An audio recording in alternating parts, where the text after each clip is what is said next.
भैया तू काहे टेंशन लेतड़ा? काले तो हॉस्पिटल से डिस्चार्ज हुई ना ऊ। ओके बाद ऊ ना ओकर लाश आई, लाश। और फिर बाद में का हुई?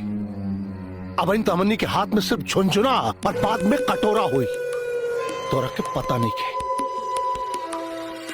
वसीयत में साफ साफ लिखल बा कि जब तक भगिनी का उम्र 21 साल से ऊपर ना हो जाए, हमने सिर्फ ओकरे वसीयत का देख रेख करे वाला नौकर बानी। लेकिन अब मालिक बने के दिन आ गई बा। काहे कि भगिनी अब 22 साल के हो गई बिया।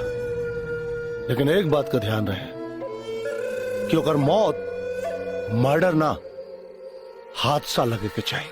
कहीं अगर ओकर मौत मर्डर लगल तो ओकर सारा प्रॉपर्टी ट्रस्ट में चल जाए।